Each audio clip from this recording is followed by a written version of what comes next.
What's up, everybody? Steve here. I want to talk about this article I came across as a local real estate broker here in Southwest Florida. I think it's important to understand this article, especially in the times that we're in right now with low inventory and a lot of demand for housing.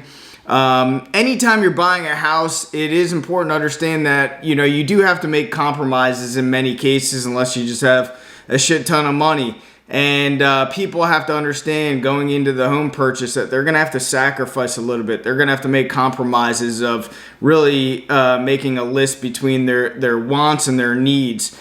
And, unfortunately, a lot of people got into the market the last couple of years and they were caught up in the frenzy. They're caught up in the FOMO, fear of missing out.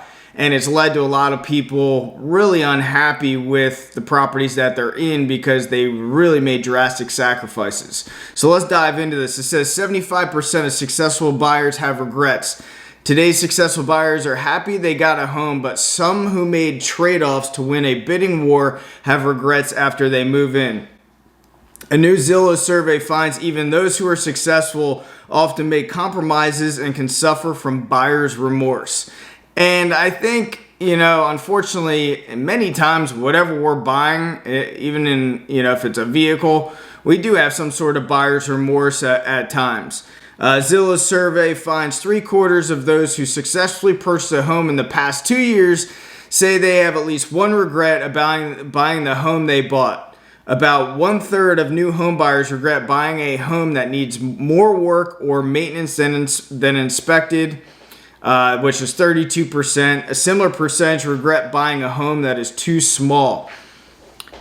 Aspiring buyers will be wise to establish that they're willing to compromise and what's a deal breaker before shopping.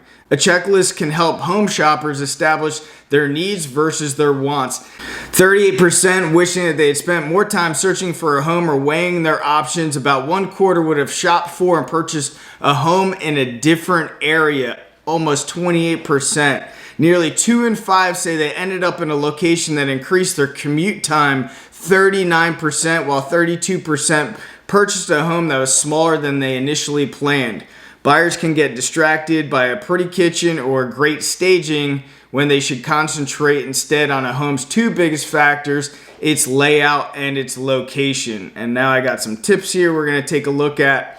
The article basically hit it dead on. For one thing, location to work right now with gas prices as high as they are, unless you're working remotely and you're able to work from home, this could be detrimental. Even, I grew up in New Jersey and, some of my buddies' parents, they were commuting from New Jersey all the way to New York City. And, it was hour and a half each way. And, some kind of commute for people that buy and they buy further out and they're just looking at a pretty home. That could, a couple things, gas prices, but that takes away time from you and your family as well. So I'd keep that in mind. Home condition in terms of structural, when you're changing out layouts, if it's load bearing and you got to move those walls and you got to put up certain tie beams, it could be very costly. So you got to really take in consideration if that layout, if that property makes sense for you in terms of the layout, because the last thing you want to do is get in a situation where you think you can remove certain walls and you just find out that it's just going to be too costly. So if you do have to make any structural changes while you're in your due diligence period or your inspection period, I highly recommend hiring a general contractor to come out and really check things out and start giving you an idea of costs before you actually close on the property.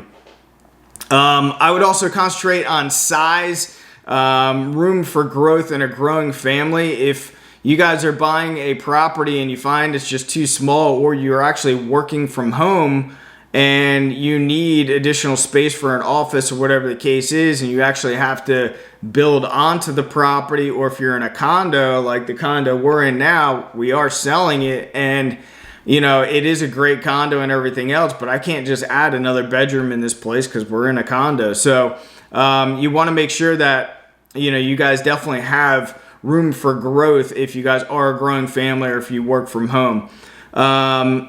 One thing that I would also say is don't let cosmetic turn you away. because, you know, people go in and they want beautiful and they want, you know, things done up, and that's what really attracts people. Even when we buy and flip homes, you know, we're putting in a lot of called, you know, sizzle features to make that sale, because people just get, you know, googly eyed over, you know, the upgrades that we do to properties. So I think it's important that, you know, if you find a property that's run down, that is potential for opportunity. So I always look at, you know, is the location fantastic? And is it structurally sound? Is it structurally good? And if I have those two things, then I can proceed to the next step, which is taking a look at what I need to do cosmetically to fix it up, figure out the cost, and then figure out, you know, what that property is going to be worth after I purchase it, after the upgrades I do to it, and then figure out what my equity position with that property would be, and take it from there. Another thing too is I think that, you know, people might be overpaying in this market or have been overpaying, and we're starting to see interest rates increase, and we're starting to see, you know, actually properties days on market increase, and we're seeing price reductions across the board as well. And I'm actually going to do another video on price reductions and show you our internal MLS and show you just how many people are reducing price.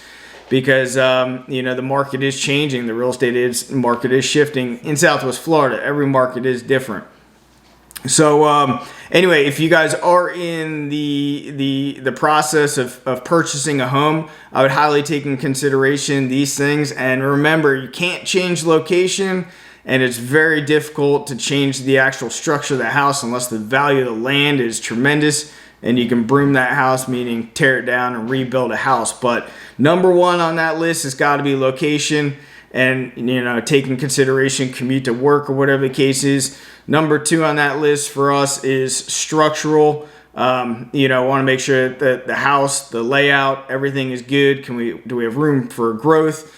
And then thereafter, everything else is kind of cosmetic or hearsay. So I would definitely put in a, you know, this is what we tell a lot of people who are buying, is just put together a list of your wants and your needs. And, you know, your needs are going to trump your wants, but make sure that those needs are met. And then the wants, if you can get them, fantastic. But, you know, I think, again, to wrap this up, everybody needs to sacrifice or compromise a little bit, but you don't want to do it where you actually have buyer's remorse. Anyway, I appreciate everybody on this channel. If you're not a subscriber, I give you guys continual updates on the housing market, what's going on, as well as real estate investing. So if you guys want more content like that, consider subscribing, and I appreciate every subscriber on this channel. Thanks for being here.